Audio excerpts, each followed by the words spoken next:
So let's dive into the three pillars specifically and starting with the brain. So, what happens to the brain when we're stressed and we lose, yes, we go into survival mode and we lose that creativity. But what else happens in that brain? So, when the brain senses the respiratory centers of the brain, when they begin to sense that the exhale is getting shorter than the inhale, they begin to organize a attack or defend or freeze mode in regard to how you're going to show up in the present moment. It senses threat. So as soon as our exhale starts to get shorter, we're going to start to become toxic with higher levels of CO2 in our bloodstream, in our body. Our heart rate's going to go up, our blood pressure is going to go up. And the two prefrontal cortexes, which are the most awake area of our brain, turn off. And then we immediately go to the back of the brain, the small brain, the cerebellum, with all our stored events. And that this will present an opportunity. Something has happened. There'll be an old program that'll come up, Mhm. and we'll just be repeating the same habit over and over again. We're basically asleep with our eyes open. And depending on the level of threat and the level of heart rate, there's something in your brain, this very, very old brain part called your HPA axis. And this is your hypothalamus, your pituitary gland, and your adrenals.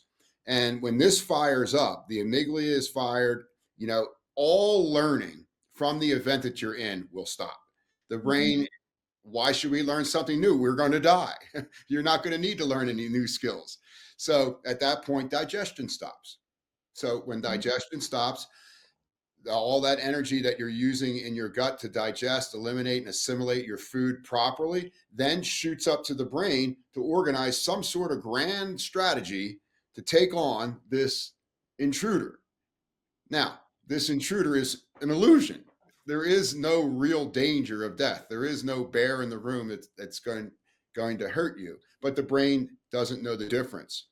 So the idea here in the brain is when stress comes your way, remember everything outside of you, nothing can hurt you outside of you without your permission. You have to acquiesce and give your power to it, or it has no power over you.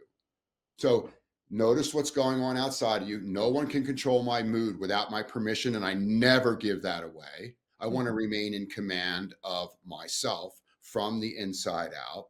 So when the brain begins to fire off these signals, how do we satiate that adrenaline, that sympathetic action that's shutting off everything, immunity, digestion? We're weakening ourselves.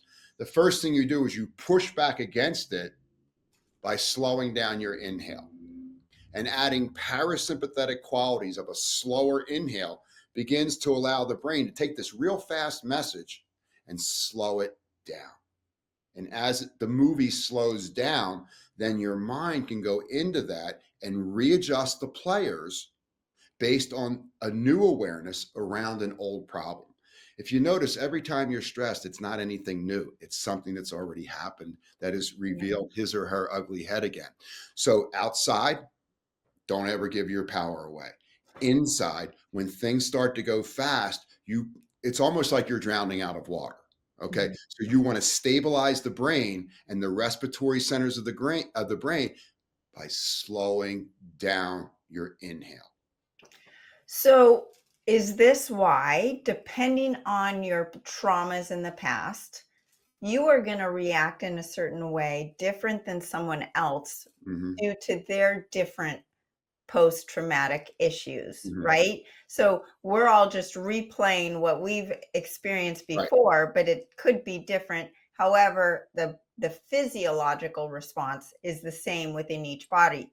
And you mentioned the HPA axis. I talk a lot about thyroid health and Mhm. metabolism. Well, the HPT axis, the hypothalamus pituitary thyroid axis, controls the HPA axis, Mhm. or they play with each other. So if the HPA axis is shooting up, guess what is shooting down? Your Mhm. metabolism, weight gain goes up because we're in survival mode and we need to protect our organs and layer on fat around our belly to protect us from that tiger that's Mhm. coming, because we don't know that it's just a financial stressor. It could be a tiger. So, right, the Mhm. body's reacting to any stressor in that same response. Yeah. So the idea here is to remain and stay awake. Do not fall asleep with your eyes open. You have power to rewire your story, to transmute whatever that stressor is. If I traced it back far enough, it would be fear. It would be a sense Mhm. of lack. I'm not good enough. Somebody else is better. Joe always beats me. You're out in front of your skis. The idea is to get back into your body, center yourself, ground yourself. This is a habit that you can start to bring to your mindset. Okay, something's happened. I've been triggered. Okay, I have a step one, step two, step three, so that I don't have to acquiesce to that particular thought thread anymore.